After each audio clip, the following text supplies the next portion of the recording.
So, hi everyone, my name is Jamal Rosas from BS Ed English. So, today we will talk about phonology. So, phonology is the study of how speech styles form patterns. It also tells us what sounds are in a language, how they do, and can combine into words. So, it also explains why certain phonetic features are important to identifying a word. It also refers to the sound structure of speech and to the perception, representation, and production of speech sounds. So, let's see the difference between phonetics and phonology. So, in phonology is the basis of further work in morphology, syntax, discourse, and orthography design, while in phonetic it is the basis for phonological analysis. In phonology, it analyzes the sound patterns of a particular language by determining which phonetic sounds are significant and explaining how these sounds are interpreted by the native speaker. While in phonetics, it analyzes the production of all human speech regardless of language. In phonology is the study of how sounds are organized and used in natural languages. In phonetics is the study of human speech sounds. So, lastly, in phonology, it points out that the phonological system of a language includes an inventory of sounds and their features and pragmatic rules which specify how sounds interact with each other. In phonetics, it studies which sounds are present in a language. So, lahi jud ang phonology and phonetics, but naa sila'y connection. So, as what mentioned a while back, phonology is a study of how speech sounds form pattern. Speech sounds can be classified as either consonants and vowels. Consonants in the air does not flow freely, while vowels when the air flows freely to create different sounds. So, let's try this. Put your fingers in front of your throat and say the sounds and so you notice the difference when we say the sound there's a vibration in our throat. But when we say the sound soft lang siya, very soft and malumana. Ang kanang dili siya wala siya unvoiced siya. So, how about these combinations? Ba, pa, z, z, da, ta, ga, ka. So, and let's just say these are couples or partners, and every partners there is a voice and unvoiced. Nay usa nga mo vibrate ang atong throat, nay usa nga dili. So, phonology serves as the underlying design for all the variations in different physical articulations of the sound type in different contexts. So, we think of the sound ta in the word tar and eight. Number 8. What we mean is that in phonology of English, they are all represented in the same way, but physically they are all different. So, we will understand more as we go on with the discussion. So, let's talk about the plurals. Plurals. Sometimes certain morphemes are pronounced differently depending on their context. For example, the English plural morpheme has 3 different pronunciations depending on what noun you attach to it. Like when the S is attached to some words in English as z, ang S sounds like z siya when attached to some words like cabs, bags, and bars. While the letter S can also sound as letter kanang ana S na jud siya. So, like in the following words, caps, bags, fates, or the letter S can also be sounded, or the letter ES can also be sounded as is, like in the word buses and garages. So in phonology, we have this what we call minimal pairs. When we say minimal pairs, these are pairs of words or phrases in a particular language which differ in only one phonological element.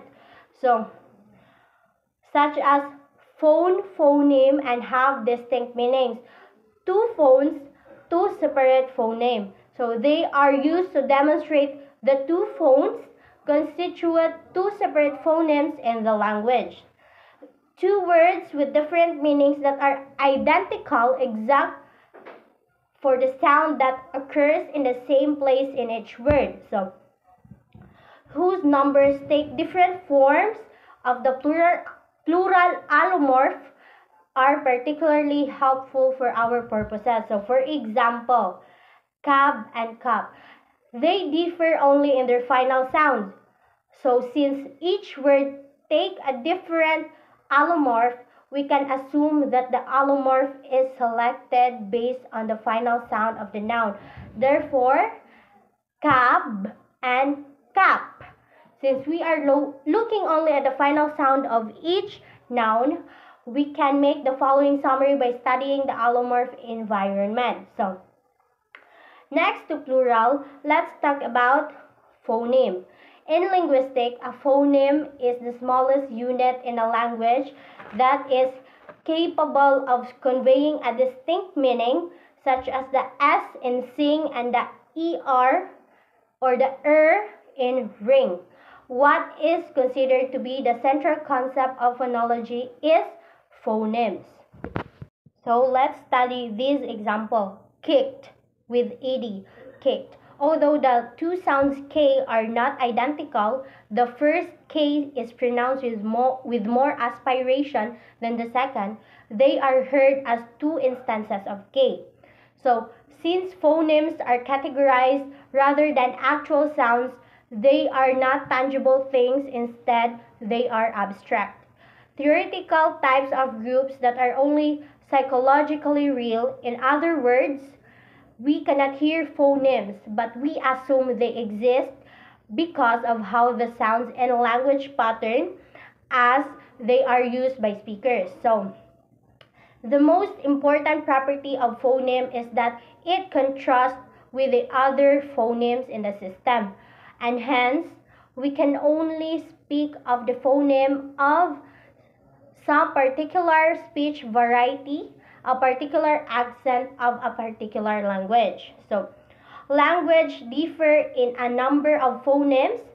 They distinguish, but every valid word in every language necessarily consists of some permissible sequence of that language's phonemes.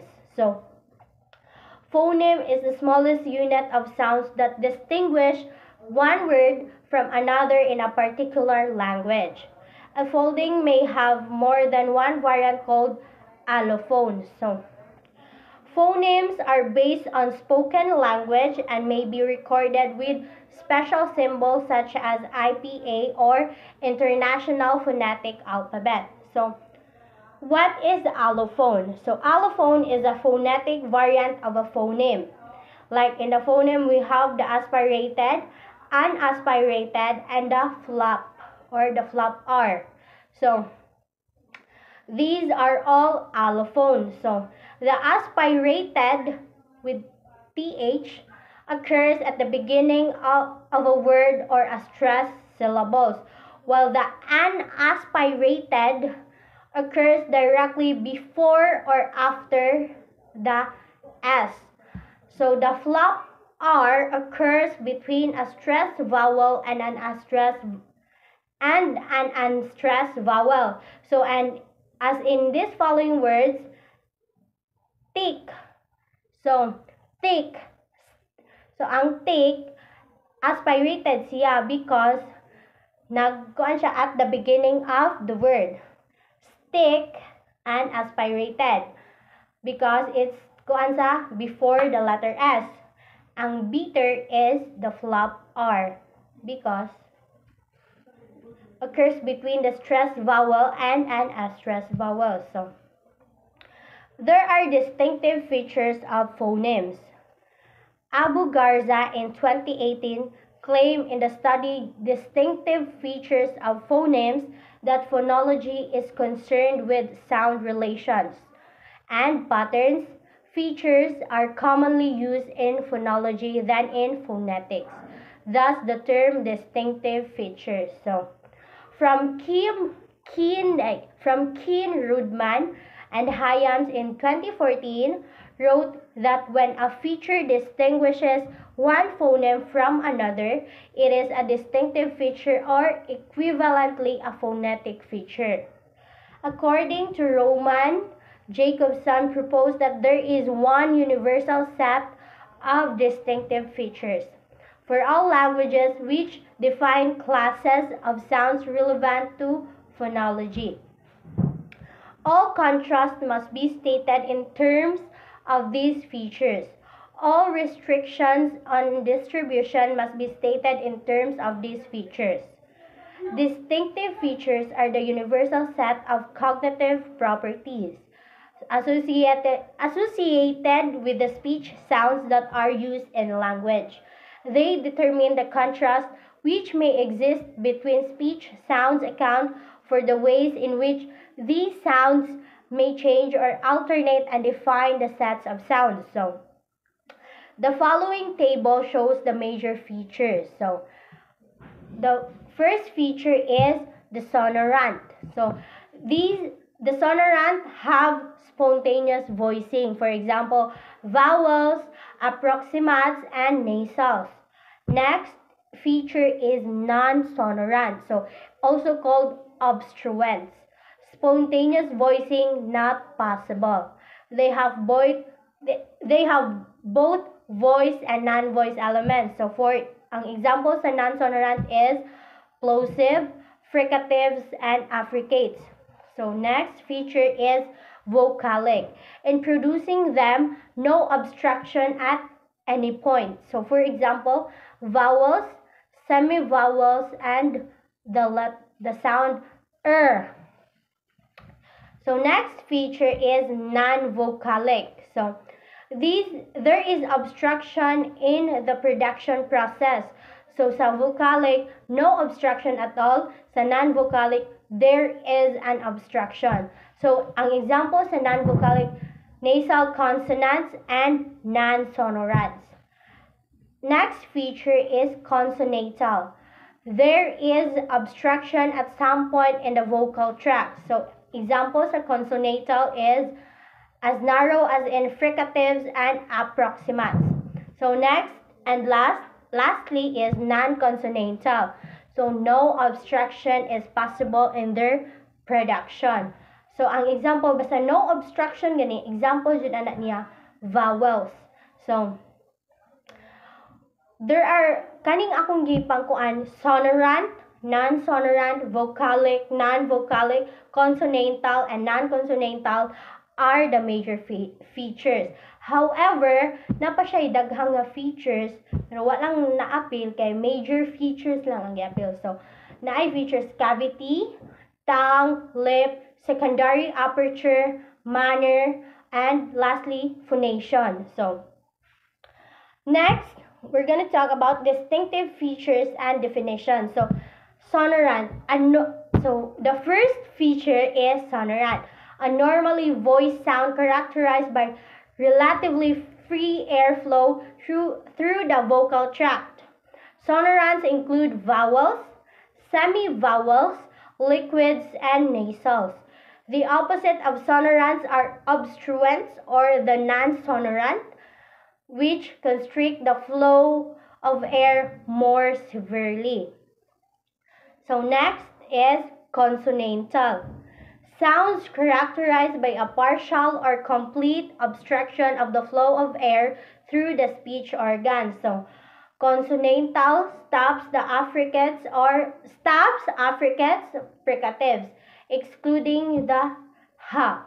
Nasal liquids or consonantal vowels and semivowels. Next is syllabic. Syllabic. Each syllable in a word requires a syllabic sound. Put another way, every word has just as many syllabics as there are syllables. Vowels are always syllabic.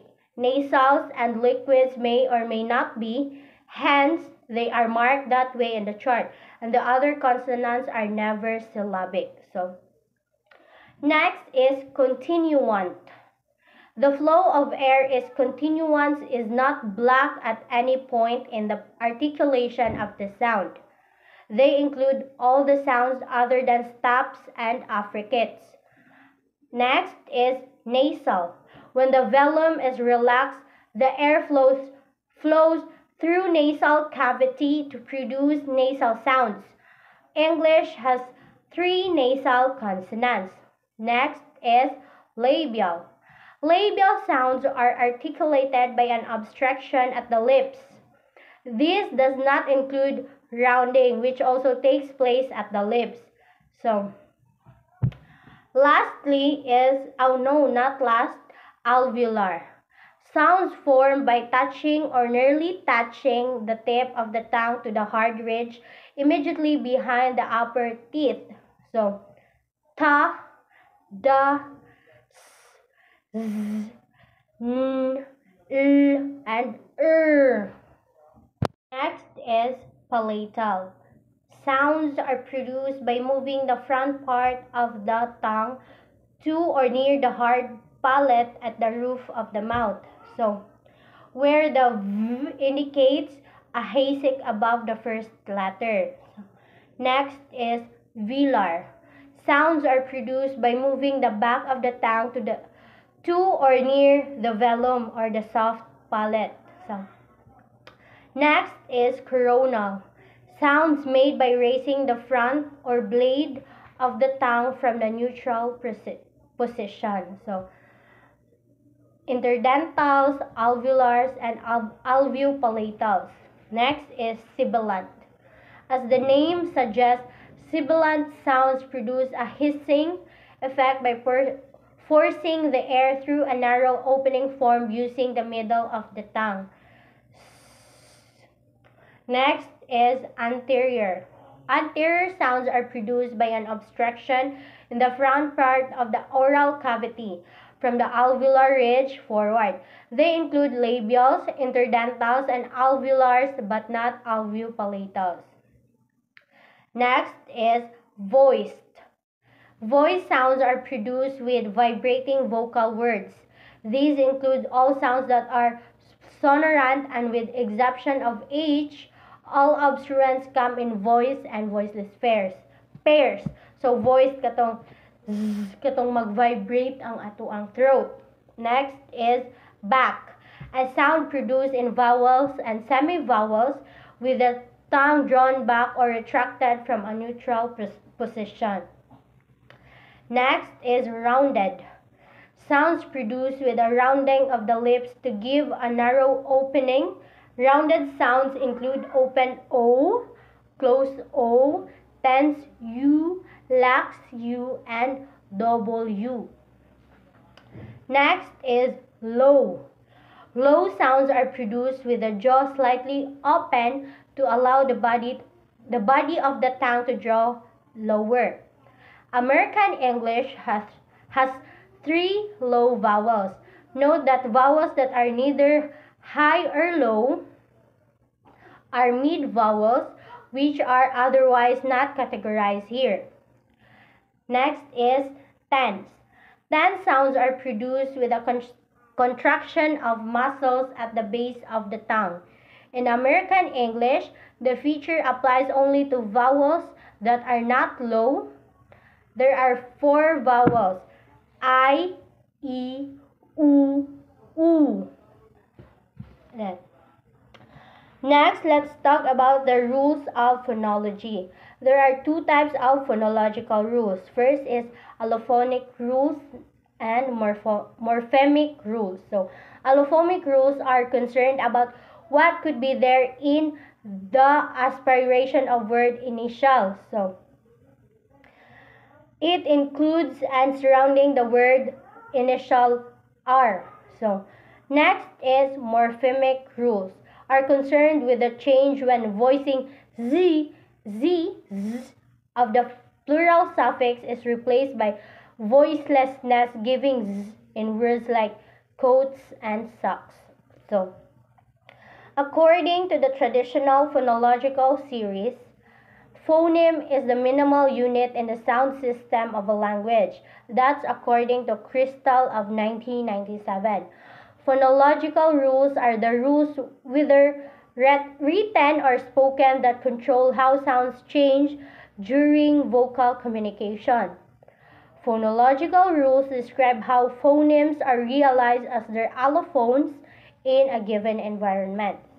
Last, environment in phonology typically refers to neighboring phonemes. So, according to John Goldsmith in 1995, he defined phonological rules as mappings between two different levels of sounds representation, in this case, the abstract or underlying level and the surface level. So, also, according to Bruce Hayes in 2009, he describes them as generalizations about the different ways a sound can be pronounced in different environments. So, that is to say, phonological rules describe how a speaker goes from the abstract representation stored in their brain to the actual sound they articulate when they speak. So, in general, phonological rules start with the underlying representation of a sound, the phoneme that is stored in the speaker's mind, and yield the final surface form or what the speaker actually pronounces. For example, the English plural S may be pronounced as Z in cats or Z in buses. These forms are all sorted mentally as the same S, but the surface pronunciations, which are derived through a phonological rule, are different. So, there are types of phonological rules, which is allophonic and morphemic. So, let's study the following phonological processes. First is assimilation. According to Heyman, he states that assimilation refers to all adaptive modifications of a segment in a chain of segments by a neighboring segment. So, that is according to Heyman. According to Driven of 2004, assimilation is a process whereby one sound causes an adjacent sound to be more similar to itself. Sounds become more like the neighboring sounds. So, there are types of assimilation. First is phonetic, second is phonemic, last is morphologic. So, when we say phonetic, free variation or contextual, while phonemic, neutralization or syncretism, while morphologic it is morphophonemic and historical. So, next, first is assimilation, next is dissimilation. Dissimilation is when a sound changes one of its features to become less similar to an adjacent sound, usually to make the two sounds more distinguishable. So, this type of rule is often seen among people speaking a language that is not their native language, where the sound contrast may be difficult, so the rule is applied for ease of production and perception. In other words, dissimilation is a phonological process that changes feature values of segments to make them less similar. For example, annual, it will become annular. Next, sexual, it will become secular. Next, cultural, it will become cellular or cell. Last is penal, it will become perpendicular. So, dissimilation is kanang imuhang usbon or magjumbles ang mga letters to make another sounds. Next to dissimilation is deletion, from the word itself, delete. When a sound such as stressless syllable or a weak consonant is not pronounced. For example, Most American English speakers do not pronounce D in handbag. Dili man siya handbag. Handbag. And N in condemned. Condemned. And K in no. Dili man siya kno. So, it is a process by which a sound present in the phonemic form is removed from the phonetic form in a certain environment for ease of production. So, there are 3 types of deletion. Next is apheresis, second syncope, and lastly apocope. So, in apheresis, when kanang ang I am, mahimo siyang I'm. Ang I have, mahimo siyang I've. In syncope, secretary will become secretary. And apocope, ang begging, mahimong begging. So, apheresis, ma-shorten ang I am, mahimong I'm. In syncope, ang ma-shorten niya, dili ang spelling, ang pronunciation. So, secretary will become secretary. And apocope, mawala ang last letter. So, from begging, mahimo siyang begging. So, deletion is insertion. So, according to Nathan in 2008, he stated that not only can in segments be deleted, sometimes they can be inserted instead. So, there are 2 basic reasons for insertion. First, preventing clusters of consonants that violate syllable structure constraints in the language. Second, and easing transitions between segments that have multiple incompatibilities. So, ang example aning insertion is the spelling special. Sa other spelling kay ES ang special. But in English, American English, special, wala ang E. So, S na siya, special. Ang spelling sa uban sa student is napoy E, but sa American English, wala, student na siya. So, also, there are 2 types of insertion. First is prothesis, next is epenthesis. So, prothesis refers to the insertion of a segment at the beginning. So, at the beginning, from ang Snoop, mahimo siyang Snoopy. So, next is epenthesis, refers to the insertion inside a word glass plus plural. So, ang glass mahimo plural. So, ang glass mahimo siyang glasses. So, next is, or the last is metathesis, in which phonological process changes the order of phonemes. Example, relevant or relevant, mahimo siyang relevant. Relator, mahimong realtor. Asterisk, mahimong asterisk. Integral, mahimong integral. Comfortable, mahimong comfortable. So, next, we'll be talking about prosodic phonology. Prosodic phonology. What is prosody? So, this refers to the study of the tone and rhythm of speech and how these features contribute to meaning. So, it also consists of distinctive variations of stress, tone, and timing in spoken language. When we say prosodic phonology, it is a theory of the way in which the flow of speech is organized into a finite set of phonological units. It is also, however, a theory of interactions between phonology and the components of the grammar. So there are 4 prosodic features. First is syllable structure. Next is word stress. Third is sentence and phrase stress. And last is intonation. So when we say syllable structure or syllabic structure, what is syllable? So syllable is commonly known to be a speech unit that is larger than a segment. So there are 2 types of syllable, open syllable and closed syllable. When we say open syllable, usually ends in a vowel. Go, we, she, he. When we say closed syllable, usually ends in one more consonants. Eat, ball, mold, rest. So, classifications of syllables according to number of syllables. So, when there is one syllable, it is called monosyllabic. When there are two, disyllabic. When two or more syllables, polysyllabic. So, next is word stress. When we say stress, it is the rhythm of a language. Kung asa ka mo high pitch o mo low pitch. In pronunciation, stress can refer to words, part of a word, or even one word in a group of words that receive the most emphasis.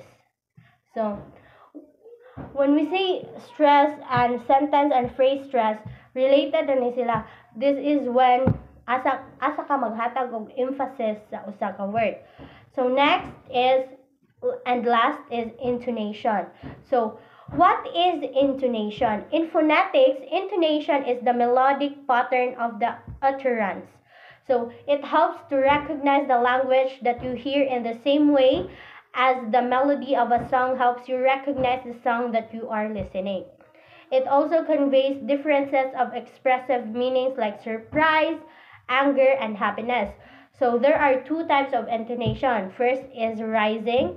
When we say rising, it is delivering or delivering your speech with emotions or even simply asking, "What is your name? How are you? Are you okay, ana?" And the second type is falling. So kanang walay unod ang imuhang pag-deliver. Kanang purely speech lang siya or even kaning discussion, it is called falling intonation kay normal ra jud imong voice.